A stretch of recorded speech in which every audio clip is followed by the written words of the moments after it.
In 1932, the Australian government sent battle-hardened World War I veterans armed with machine guns to fight a war against 20,000 emus. For years, people dismissed the Great Emu War as internet folklore, but military archives prove every humiliating detail: official reports, artillery deployment, and a staggering 10,000 bullets fired for barely 1,000 confirmed kills. This isn't a meme. It's the moment a desperate nation declared war on birds and lost.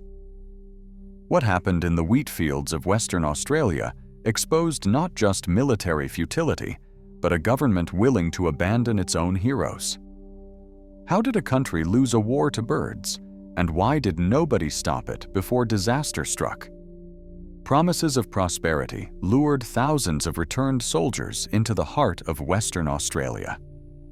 After the First World War, the government handed out plots of land, often little more than dry, stubborn ground, along with the assurance of easy loans and steady government support.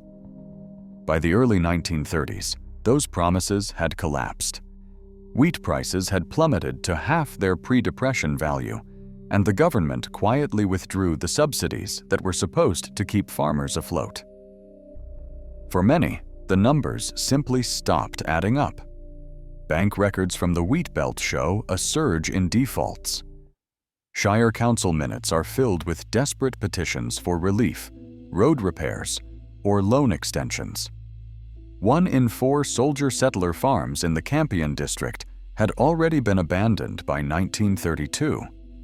Some families left behind empty houses and silent fields, their debts piling up in court ledgers.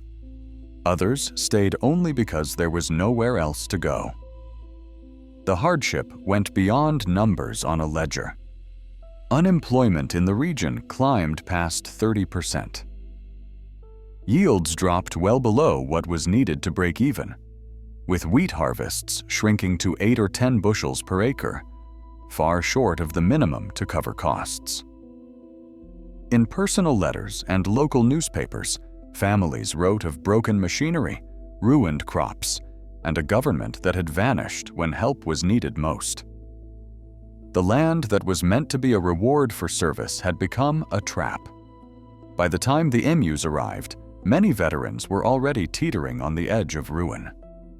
At harvest, the fields of Campion became a testing ground for every trick farmers could muster. Scarecrows stood in uneven rows, their hats and ragged coats fluttering in the wind. Some men tried firing warning shots or chasing the birds on foot, but the emus seemed to learn faster than any human could adapt. Flocks gathered by the hundreds, then scattered the moment a rifle cracked, only to regroup in another paddock minutes later. Old wire fences, meant to keep sheep and cattle in, proved useless against birds that could run over 30 miles per hour and slip through any gap. Even the most determined shooters found themselves outflanked. Oral histories tell of farmers watching as emus sent out a single tall bird to stand apart from the rest, an apparent lookout. At the first sign of movement, the sentinel would signal, and the whole flock would pivot, bolting away in a blur of legs and dust. Local newspapers described the birds as if they were a well-drilled army, splitting into small groups whenever threatened and returning at dusk to finish off what was left. Each failed attempt left more wheat flattened, more fences broken, and more hope lost. By late 1932, the sense of a fair fight had vanished. It was not just a battle for crops, but a contest of wits, and the birds, for now, were winning. On the 1st of November 1932, the official orders came through. The government, under mounting pressure from desperate veterans and a restless Western Australia, authorized a military deployment into the Wheat Belt. Defense Minister George Pearce signed off on the plan. It wasn't just about killing birds, it was about showing the country, and a skeptical state, that Canberra was willing to act with force. 2 Lewis machine guns, fresh from Army stores, were loaded into a battered truck. 10,000 rounds of .303 ammunition were checked and counted.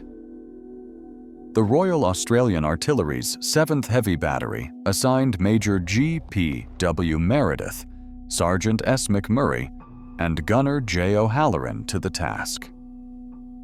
But this was no ordinary field operation. Alongside the soldiers, a Fox Movietone cameraman packed his reels and set out for Campion. Newsreel crews had never followed an Australian military action like this before. The government wanted the spectacle on film, proof for voters that they were standing by their returned soldiers, and a warning to any talk of Western Australian secession. Cabinet memos and internal correspondence, now held in the National Archives, show the emphasis on visibility.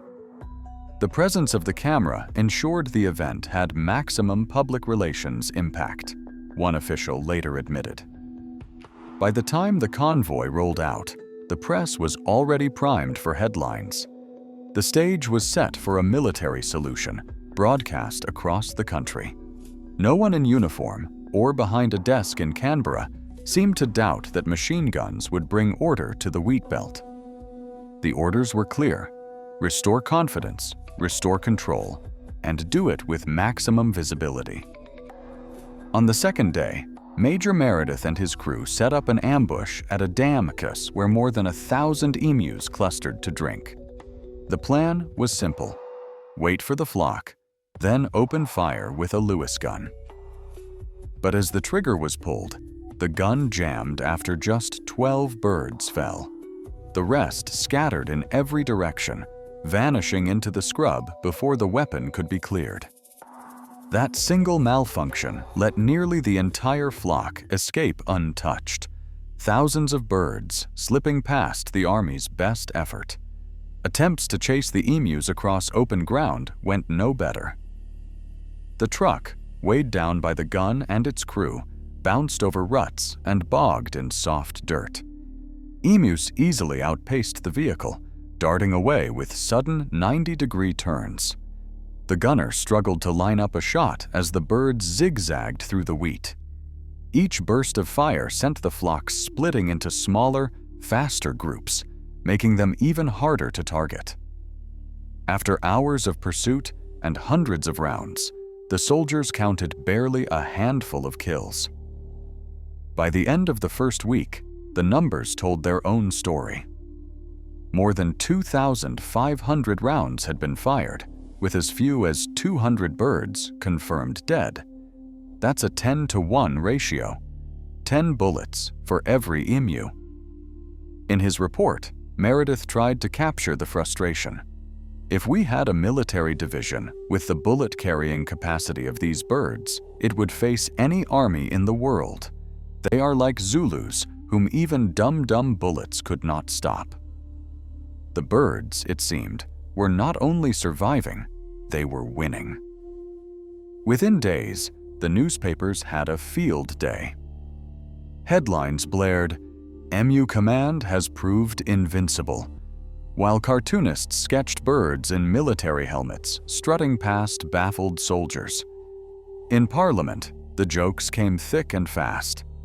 One member suggested the birds deserved campaign medals for their service to the wheat belt. Hansard records show laughter echoing through the chamber as politicians debated whether to promote an emu to field marshal. Overseas, the story traveled quickly.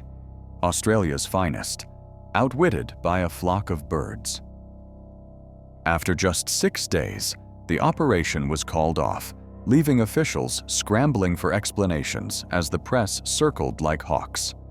The spectacle was over, but the embarrassment lingered.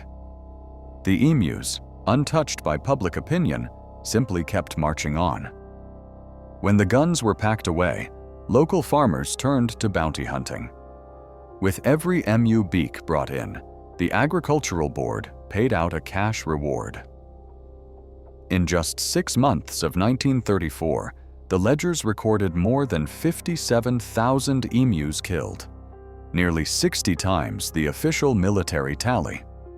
Meanwhile, barrier fencing began to stretch across the wheat belt. Shire records and maintenance logs show that, after installation, emu damage to crops dropped to a fraction of previous years. Over time, the birds adapted again. Their numbers bounced back, and by 1999, the Environment Protection and Biodiversity Conservation Act made emus federally protected as native fauna. Today, the so-called losers of the Emu War stand as a national symbol, resilient, untouchable, and woven into Australia's digital folklore as proof that nature and simple solutions often outlast bureaucracy and spectacle. In 1932, official records show 2 Lewis machine guns and 10,000 rounds were sent against 20,000 emus in Western Australia. The military fired nearly 10,000 rounds and recorded fewer than 1,000 confirmed kills. Newspapers at the time called the emus invincible, and Parliament joked about awarding medals to the birds. Documents prove that economic hardship, not military necessity, drove the operation, and that the government prioritized spectacle over solutions. What remains unknown are the full details of internal cabinet discussions, as no official minutes have been released. The emu bounty system and exclusion fencing, implemented after the military withdrawal, succeeded where force failed, with over 57,000 emus culled in 6 months by local hunters. Today, emus are protected by federal law, a legacy of mismanagement and adaptation. The Great Emu War stands as documented proof. When governments choose costly displays over practical fixes, failure is nearly guaranteed. Sometimes, the birds even win.